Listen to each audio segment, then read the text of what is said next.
menggunakan manajemen kinerja untuk keberhasilan organisasi. Hampir setiap organisasi memiliki rubrik yang menyatakan bahwa tujuan utamanya adalah mencapai budaya kinerja. Meskipun budaya kinerja jarang didefinisikan, sebagian besar karyawan dan pengamat luar memiliki gambaran umum tentang apa artinya, komitmen umum terhadap kinerja individu, kelompok, dan juga organisasi yang tinggi. Tetapi, kurangnya hal-hal spesifik berarti bahwa hanya sedikit organisasi yang pernah mencapai budaya tersebut atau tingkat kinerja yang diinginkan. Manajemen kinerja adalah sistem yang digunakan oleh organisasi untuk menghubungkan kinerja individu, kelompok, dan juga organisasi secara bersamaan. Sistem ini terdiri dari 3 tahap, yaitu perencanaan kinerja, periode kinerja, di mana pengamatan dan umpan balik positif dan korektif dilakukan, dan yang terakhir yaitu penilaian ringkasan berkala, yang memulai proses perencanaan untuk periode berikutnya. Peran manajemen kinerja dalam pengembangan sumber daya manusia. Sistem manajemen kinerja memainkan peran penting dalam sumber daya manusia dalam 2 cara yang berbeda. Yang pertama, sistem ini memberikan tolak ukur bagi manajer dan bawahan langsung tentang kinerja bawahan dalam pekerjaan saat ini dan tentang masalah kinerja yang memerlukan pengembangan. Sedangkan peran yang kedua, sistem manajemen kinerja dalam pengembangan sumber daya manusia dan mungkin yang lebih penting adalah membantu bawahan secara langsung memahami kekuatan dan kelemahan yang mungkin dimilikinya, bukan terkait dengan pekerjaan saat ini, tetapi untuk beberapa pekerjaan tingkat tinggi yang dicita-citakannya. Menghubungkan kinerja organisasi dan individu melalui sistem manajemen kinerja. Manajemen kinerja memastikan kinerja individu dan tim selaras dengan strategi perusahaan. Dalam organisasi besar, perencanaan dilakukan dari atas ke bawah agar koordinasi lebih efektif dan semua karyawan bekerja menuju tujuan yang sama. Metrik kinerja dan cara meningkatkannya. Metrik kinerja membantu menilai kinerja karyawan, tetapi seringkali bersifat subjektif tanpa sistem yang baik. Ada 2 jenis utama. Yang pertama, kriteria hasil. Dianggap objektif karena berbasis angka seperti laba atau produktivitas, tetapi definisinya bisa bervariasi dan dipengaruhi metode pengukuran yang digunakan. Yang kedua, kriteria perilaku. Bergantung pada penilaian manajer terhadap perilaku karyawan, yang bisa dipengaruhi oleh pengalaman dan persepsi pribadi. Nah, kedua metrik ini memiliki kelemahan, tetapi jika digunakan dengan baik dalam sistem manajemen kinerja, keduanya dapat membantu meningkatkan produktivitas dan efektivitas kerja. Kinerja sebagai variabel utama dalam analitik yang berguna. Analisis data semakin digunakan dalam HR untuk memahami dan meningkatkan kinerja karyawan. Metrik kinerja dapat digunakan untuk menilai efektivitas rekrutmen, pelatihan, dan kepemimpinan. Pertama, kinerja sebagai hasil yang dipengaruhi, digunakan untuk mengukur efektivitas strategi HR seperti melihat dampak pelatihan atau metode rekrutmen terhadap kinerja karyawan. Yang kedua, kinerja sebagai faktor yang mempengaruhi, digunakan untuk menganalisis bagaimana kinerja individu mempengaruhi retensi karyawan, kinerja tim, atau kesuksesan organisasi. Dengan analitik HR yang baik, organisasi dapat mengoptimalkan sistem manajemen kinerja untuk mencapai tujuan bisnis. Selanjutnya ada kesimpulan dari materi sebelumnya, yaitu penilaian kerja, di mana penilaian tahunan konvensional yang telah kita gunakan selama bertahun-tahun tidak akan hilang begitu saja. Tidak ada cara lain yang lebih baik untuk mendapatkan informasi yang dibutuhkan perusahaan guna membuat keputusan personal yang penting dan valid, selain melalui data yang telah dihasilkan oleh prosedur penilaian kinerja yang disusun dan dijalankan dengan baik. Selanjutnya ada 25 tantangan penilaian karyawan tradisional. Yang pertama ada bias penilai, yang kedua waktu yang dibutuhkan, lalu peluang yang hilang akibat persyaratan waktu, sistem perangkat lunak biaya pelatihan, ROI yang buruk, sasaran perusahaan mungkin tidak sesuai dengan sasaran individu, kecepatan perubahan dapat menetralkan sasaran tahunan, karyawan menginginkan umpan balik yang konstan dan instan. Lalu metrik saja tidak menceritakan keseluruhan cerita. Metrik dapat dimanipulasi oleh karyawan, metrik dapat dimanipulasi oleh manajer, check-in pertengahan tahun tidak terjadi, fokus pada kepatuhan bukan pembinaan, Desember berjuang untuk mengingat tahun, karyawan khawatir saat waktu penilaian mendekat, fokus manajer pada peristiwa terkini, umpan balik yang lunak dari manajer, Penilaian yang lunak dapat menimbulkan kewajiban, lalu karyawan dapat merasa dibebani di akhir tahun, tidak didorong oleh karyawan, bahkan dengan penilaian diri, keruntuhan hierarki, apakah CEO berpartisipasi, karyawan dan manajer bersikap skeptis, anggaran bukan kinerja yang mendorong pembayaran, saat dinilai tidak seorang pun senang menjadi rata-rata, dan yang terakhir merusak moral. Lalu ada alasan untuk perubahan. Deloitte, sebuah firma akuntansi publik, melakukan penelitian yang menunjukkan bahwa 55.000 karyawannya menghabiskan 2 juta jam per tahun untuk proses tersebut. Rata-rata itu berarti lebih dari 36 jam per tahun per karyawan. Deloitte menetapkan bahwa pengembalian atas investasi waktu dan biaya itu tidak dapat diterima. Hanya 42% eksekutifnya yang percaya pada korelasi apapun antara proses penilaian dan peningkatan keterlibatan karyawan, peningkatan kinerja, atau peningkatan laba bersih. Meskipun angka-angka ini pada awalnya tampak sangat besar, kehati-hatian tetap diperlukan. Profesional SDM ingin mengambil alih masalah ini, melakukan penelitian untuk memastikan pengembalian investasi yang memadai bagi organisasi mereka. Lalu ada asal mula manajemen kinerja Big Five. Big Five didasarkan pada tindakan yang terjadi di JP Morgan Chase Bank. Pada pertengahan tahun 1980-an, perubahan mendadak dalam peraturan pemerintah menyebabkan masuknya klien hipotek real estate komersial dan bervolume tinggi dalam waktu singkat. Karena tidak dapat menunggu hingga akhir tahun, para manajer mulai mengirimkan laporan atau ringkasan produksi bulanan, tidak lebih dari setengah halaman email yang mengkomunikasikan dua hal kepada manajemen mereka: 5 pencapaian paling signifikan tim mereka untuk bulan lalu, dan 5 prioritas tertinggi tim mereka untuk bulan berjalan. Cara kerja Big Five. Persyaratan waktu. Big Five bukanlah penilaian tahunan yang berulang setiap bulan, tetapi sistem laporan ringkas yang mendorong komunikasi efisien antara karyawan dan manajer. Karyawan akan melaporkan 3-7 prioritas per bulan dalam waktu singkat, sementara manajer memberikan respon cepat dalam waktu 5 hari tanpa memerlukan persetujuan tambahan. Masalah yang tertunda atau diskusi yang sedang berlangsung akan muncul dalam laporan bulan berikutnya, sehingga menghemat waktu jika dibandingkan dengan negosiasi tradisional antara ketiga pihak yang diperlukan untuk menyelesaikan penilaian tradisional. Kustomisasi. Format laporan bulanan dapat disusun dengan sejumlah cara berbeda agar sesuai dengan budaya dan organisasi apapun. Pertama, misi, visi, nilai-nilai, atau tujuan perusahaan. Bagian pembukaan dari narasi ini biasanya diisi oleh pemberi kerja dan berguna untuk mengomunikasikan tujuan strategis atau tahunan organisasi. Yang kedua itu pencapaian 5 besar. Pada bagian ini, karyawan akan mencantumkan 5 pencapaian terpenting mereka selama bulan lalu. Merupakan hal yang umum bagi karyawan untuk mengisi daftar ini dengan apapun yang mereka cantumkan sebagai prioritas utama mereka untuk periode pelaporan ini. Yang ketiga, pencapaian lainnya. Bagian ini memungkinkan karyawan untuk mencantumkan prestasi tambahan, prestasi yang belum tercakup dalam 5 besar. Yang keempat, prioritas 5 besar. Prioritas ini dapat mencakup sasaran produksi atau proyek, serta kegiatan pengembangan profesional, atau segala upaya untuk menunjukkan atau memperkuat nilai-nilai perusahaan. Yang kelima yaitu tanggapan manajer. Bidang naratif ini memungkinkan manajer untuk menanggapi sebagian atau semua hal yang telah dilaporkan karyawan sebagai pencapaian dan prioritas mereka. Bidang operasional. Yang pertama, pengembangan pribadi atau profesional. Organisasi dapat membuat bagian khusus untuk pengembangan profesional yang terpisah dari bagian pencapaian.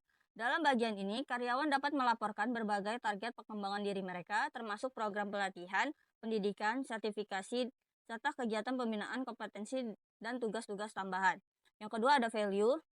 Dalam sistem Big Five, perusahaan menyediakan bagian khusus untuk mengapresiasi kontribusi karyawan di luar tugas utama mereka.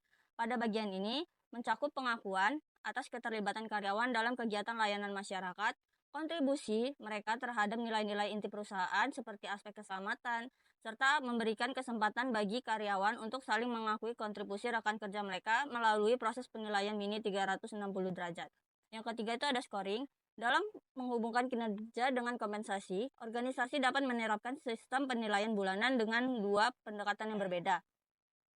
Beberapa menggunakan skala 5 poin tradisional, sementara organisasi yang lebih inovatif memilih sistem penilaian yang lebih sederhana menggunakan kode warna. Hijau untuk memenuhi atau melampaui harapan, kuning perlu perbaikan minor, dan merah perlu perbaikan signifikan. Sistem warna ini dianggap lebih efektif karena mengurangi potensi perdebatan tentang perbedaan nilai yang kecil seperti yang sering terjadi pada sistem skala numerik. Yang keempat, ada satu hal. Bagian favorit di antara pengguna Big Five adalah bagian ini yang mengharuskan manajer untuk menjawab satu pertanyaan khusus untuk setiap karyawan setiap bulan.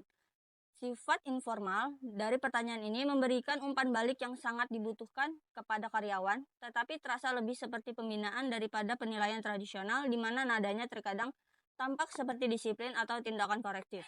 Yang kelima yaitu SOS atau bantuan yang dibutuhkan. Bagian ini memberikan karyawan kesempatan untuk meminta bantuan dari manajer mereka dalam memecahkan masalah atau menghilangkan hambatan. Yang keenam itu ada brainstorming, yaitu organisasi dapat memasukkan bagian khusus untuk menampung ide dan masukan dari karyawan secara berkala. Pelacakan dan dokumentasi. Salah satu fitur yang lebih penting dari proses Big Five adalah tidak memerlukan investasi dalam perangkat lunak. Proses ini dapat dikelola secara efektif pada sebagian besar sistem email dengan penyimpanan elektronik untuk setiap laporan yang dihasilkan. Namun, bagi yang membutuhkan sistem lebih canggih, berbagai perangkat lunak seperti SharePoint atau PeopleSoft dapat digunakan untuk keamanan dan hierarki akses. Selain itu, aplikasi berbasis cloud telah dikembangkan khusus untuk Big Five, memastikan kesinambungan laporan, otomatisasi, serta keamanan data. Aplikasi ini intuitif, mudah digunakan, dan tidak membebani lalu lintas data, dengan pelatihan yang hanya memerlukan sekitar 10 menit per karyawan.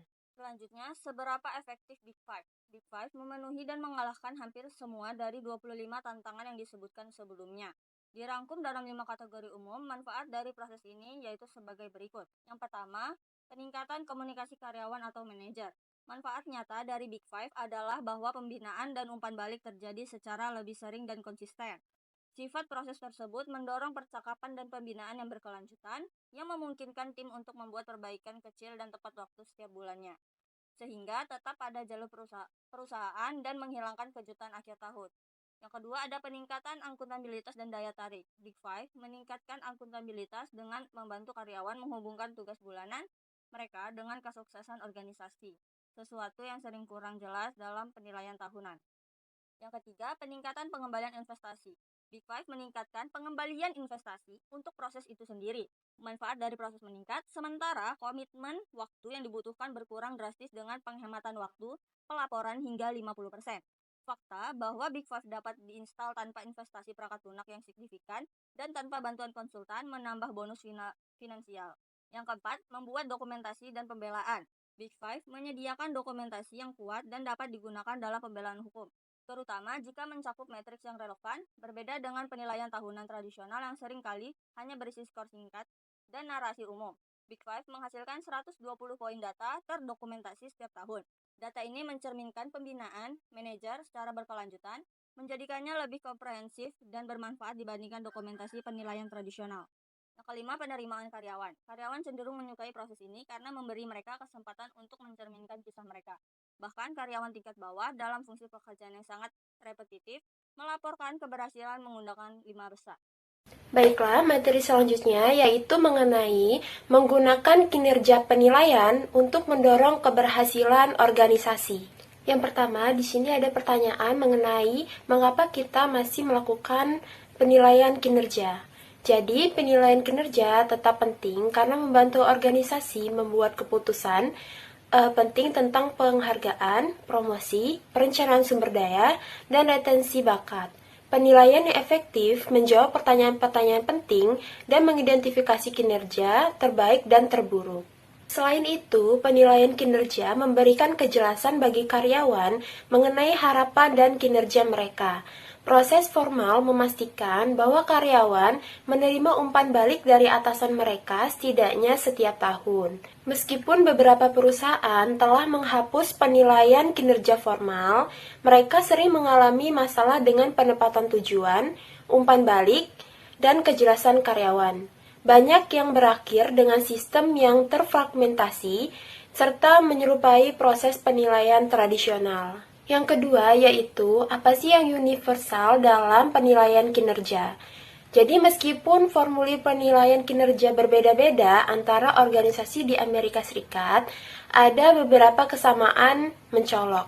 Hampir semua perusahaan memiliki sistem penilaian kinerja formal yang mencakup diskusi kompetensi, penetapan tujuan, umpan balik berkala, dan penilaian akhir tahun menggunakan skala penilaian. Lebih dari 4 dari 5 organisasi menggunakan tujuan didorong oleh kinerja. Hampir semua perusahaan menggunakan skala penilaian dengan skala 5. Tingkat menjadi lebih paling umum. Penilaian mencakup tujuan atau hasil dan kompetensi atau perilaku, karena kinerja adalah fungsi dari keduanya. Praktik umum lainnya termasuk perencanaan pengembangan, peninjauan penilaian oleh individu tingkat tinggi, memasukkan profesi karyawan, dan menghubungkan peringkat penilaian dengan peningkatan prestasi.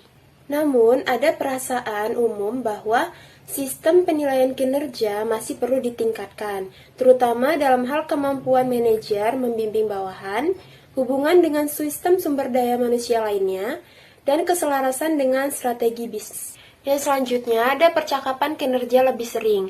Studi Human Resource Executive tentang penilaian kinerja menunjukkan bahwa peningkatan dialog adalah prioritas utama. Dengan 77% eksekutif sumber daya manusia mendorong percakapan yang lebih baik dan lebih sering daripada tinjauan tahunan. Pembimbingan yang lebih sering mengurangi ketakutan terkait penilaian, menyesuaikan dengan perubahan prioritas, meningkatkan pembelajaran, dan mendorong permintaan bantuan. Project Oksigen Google menemukan bahwa menjadi pelatih yang baik adalah pembeda utama antara manajer yang baik dan hebat. Pembinaan terjadi dalam dua bentuk. Yang pertama itu berdasarkan kalender atau formal dan terjadwal, dan yang kedua berdasarkan acara yaitu spontan dan informal. Meningkatkan frekuensi dan kualitas kedua jenis pembinaan ini dapat meningkatkan kinerja secara signifikan. Pelatihan berbasis kalender, jadi diskusi terjadwal berdampak positif pada kinerja karyawan dan efektivitas manajerial jika dilakukan secara formal dan terstruktur, dipimpin oleh manajer, serta fokus pada pekerjaan yang dilakukan dari waktu ke waktu. Sesi ini harus menjadi forum diskusi dan peninjauan berbagai acara dan kompetensi yang diakui sebagai acara umpan balik oleh kedua belah pihak. Selanjutnya ada pelatihan berbasis peristiwa. Jadi, sesi pelatihan yang efektif dapat direncanakan atau terjadi secara spontan. Namun, kepercayaan dan hubungan yang kuat antara manajer dan karyawan sangat penting. Karyawan menginginkan umpan balik yang lebih sering dan efektivitas bergantung pada hubungan yang kuat antara manajer dan karyawan. Dan yang terakhir ada kalibrasi. Jadi, ketidaknyamanan dalam penilaian kinerja sering muncul karena adanya persepsi bahwa penilaian manajer terhadap kinerja karyawan mungkin tidak akurat, yang menyebabkan ketidakadilan dan kecanggungan. Penilaian yang akurat sangat penting karena mempengaruhi berbagai aspek kehidupan organisasi, termasuk kenaikan gaji, peluang tugas, dan promosi. Studi kasus internasional NICE, National Association of Corrosion Engineers. NICE merupakan organisasi terkemuka di dunia yang bergerak di bidang konsultasi, pendidikan, dan sertifikasi terkait pelapisan serta korosi pipa. Berbasis di Houston, NICE memiliki peran krusial dalam menetapkan standar industri dan membantu perusahaan-perusahaan mengelola masalah korosi, sehingga meningkatkan keselamatan dan efisiensi operasional. Untuk meningkatkan efektivitas manajemen sumber daya manusia, NICE telah mengubah strategi penilaian karyawan dengan beralih dari metode tradisional ke pendekatan Big Five. Pendekatan ini memfokuskan evaluasi pada 5 dimensi utama, seperti kompetensi, kepemimpinan, komunikasi, kerjasama, dan inisiatif. Dengan demikian, organisasi dapat mengidentifikasi kekuatan serta area yang perlu ditingkatkan secara lebih akurat, sehingga mendukung pembinaan dan pengembangan profesional karyawan secara optimal. Hasil implementasi dari pendekatan Big Five menunjukkan peningkatan yang signifikan. Frekuensi pembinaan mengalami kenaikan sebesar 37,6%, menandakan bahwa karyawan mendapatkan umpan balik dan bimbingan secara lebih rutin. Selain itu, 95% karyawan melaporkan bahwa frekuensi pembinaan saat ini sudah memenuhi kebutuhan mereka, yang menunjukkan bahwa perubahan strategi ini telah berhasil meningkatkan kepuasan dan kinerja karyawan secara menyeluruh. Selanjutnya yaitu manajemen kinerja perusahaan dan korporat berbasis analisis. Manajemen kinerja perusahaan dan korporat berbasis analisis yang dikenal dengan IPM atau CPM merupakan pendekatan yang sangat penting dalam mengelola kinerja organisasi secara efektif. Pertama, tantangan utama dalam manajemen kinerja adalah masih banyak organisasi yang mengandalkan intuisi daripada data dalam pengambilan keputusan. Hal ini menyebabkan keputusan yang diambil kurang tepat dan tidak terukur. Untuk mengatasi hal tersebut, IPM atau CPM mengintegrasikan berbagai metode manajemen berbasis data, seperti penggunaan peta strategi dan balance scorecard yang menetapkan KPI, manajemen risiko perusahaan IRM, analisis profitabilitas dan nilai pelanggan, manajemen kualitas land dan Six Sigma, serta perencanaan kapasitas sumber daya. Pendekatan ini memungkinkan perusahaan untuk membuat keputusan yang lebih tepat dan mendukung peningkatan kinerja secara berkelanjutan. Selanjutnya yaitu peran analisis dalam IPM atau CPM. Peran analisis dalam IPM atau CPM sangat krusial dengan menggunakan analisis bisnis mulai dari korelasi, segmentasi, hingga regresi. Perusahaan dapat mendalami data yang ada untuk mendukung pengambilan keputusan. Tidak hanya itu, pergeseran dari analisis deskriptif ke analisis prediktif dan preskriptif memungkinkan organisasi untuk meramalkan tren masa depan dan merumuskan rekomendasi tindakan terbaik. Hal ini sangat membantu dalam mengantisipasi perubahan besar dan meminimalisir risiko. Selanjutnya yaitu mengapa IPM atau CPM dibutuhkan. IPM atau CPM dibutuhkan karena tantangan yang dihadapi eksekutif saat ini sangat kompleks. Manajer senior harus menghadapi situasi di mana pelanggan memandang produk sebagai komoditas yang secara signifikan menekan harga. Di samping itu, adanya merger, pemecatan karyawan, dan tingginya turnover eksekutif akibat kegagalan mengeksekusi strategi menambah tekanan pada manajemen. Dengan IPM atau CPM, perusahaan dapat menyelaraskan tindakan dengan strategi secara efektif, sehingga menciptakan nilai ekonomi yang berkelanjutan. Terakhir yaitu apa itu IPM atau CPM. IPM atau CPM adalah pendekatan yang diterapkan di tingkat perusahaan untuk meningkatkan nilai bagi pelanggan dan pemegang saham. Pendekatan ini memungkinkan manajer untuk merespon perubahan dengan cepat di tengah ketidakpastian global dan melakukan penyesuaian strategi secara berkelanjutan. Dengan demikian, IPM atau CPM membantu perusahaan mencapai keunggulan kompetitif melalui pengambilan keputusan berbasis data dan analisis mendalam. Studi kasus internasional NICE, National Association of Corrosion Engineers, NICE merupakan organisasi terkemuka di dunia yang bergerak di bidang konsultasi, pendidikan, dan sertifikasi terkait pelapisan serta korosi pipa. Berbasis di Houston, NICE memiliki peran krusial dalam menetapkan standar industri dan membantu perusahaan-perusahaan mengelola masalah korosi, sehingga meningkatkan keselamatan dan efisiensi operasional. Untuk meningkatkan efektivitas manajemen sumber daya manusia, NICE telah mengubah strategi penilaian karyawan dengan beralih dari metode tradisional ke pendekatan Big Five. Pendekatan ini memfokuskan evaluasi pada 5 dimensi utama, seperti kompetensi, kepemimpinan, komunikasi, kerjasama, dan inisiatif. Dengan demikian, organisasi dapat mengidentifikasi kekuatan serta area yang perlu ditingkatkan secara lebih akurat, sehingga mendukung pembinaan dan pengembangan profesional karyawan secara optimal. Hasil implementasi dari pendekatan Big Five menunjukkan peningkatan yang signifikan. Frekuensi pembinaan mengalami kenaikan sebesar 37,6%, menandakan bahwa karyawan mendapatkan umpan balik dan bimbingan secara lebih rutin. Selain itu, 95% karyawan melaporkan bahwa frekuensi pembinaan saat ini sudah memenuhi kebutuhan mereka, yang menunjukkan bahwa perubahan strategi ini telah berhasil meningkatkan kepuasan dan kinerja karyawan secara menyeluruh. Selanjutnya yaitu manajemen kinerja perusahaan dan korporat berbasis analisis. Manajemen kinerja perusahaan dan korporat berbasis analisis yang dikenal dengan IPM atau CPM merupakan pendekatan yang sangat penting dalam mengelola kinerja organisasi secara efektif. Pertama, tantangan utama dalam manajemen kinerja adalah masih banyak organisasi yang mengandalkan intuisi daripada data dalam pengambilan keputusan. Hal ini menyebabkan keputusan yang diambil kurang tepat dan tidak terukur. Untuk mengatasi hal tersebut, IPM atau CPM mengintegrasikan berbagai metode manajemen berbasis data, seperti penggunaan peta strategi dan balance scorecard yang menetapkan KPI, manajemen risiko perusahaan IRM, analisis profitabilitas dan nilai pelanggan, manajemen kualitas land dan Six Sigma, serta perencanaan kapasitas sumber daya. Pendekatan ini memungkinkan perusahaan untuk membuat keputusan yang lebih tepat dan mendukung peningkatan kinerja secara berkelanjutan. Selanjutnya yaitu peran analisis dalam IPM atau CPM. Peran analisis dalam IPM atau CPM sangat krusial dengan menggunakan analisis bisnis, mulai dari korelasi, segmentasi, hingga regresi, perusahaan dapat mendalami data yang ada untuk mendukung pengambilan keputusan. Tidak hanya itu, pergeseran dari analisis deskriptif ke analisis prediktif dan preskriptif memungkinkan organisasi untuk meramalkan tren masa depan dan merumuskan rekomendasi tindakan terbaik. Hal ini sangat membantu dalam mengantisipasi perubahan besar dan meminimalisir risiko. Selanjutnya yaitu mengapa IPM atau CPM dibutuhkan. IPM atau CPM dibutuhkan karena tantangan yang dihadapi eksekutif saat ini sangat kompleks. Manajer senior harus menghadapi situasi di mana pelanggan memandang produk sebagai komoditas yang secara signifikan menekan harga. Di samping itu, adanya merger, pemecatan karyawan, dan tingginya turnover eksekutif akibat kegagalan mengeksekusi strategi menambah tekanan pada manajemen.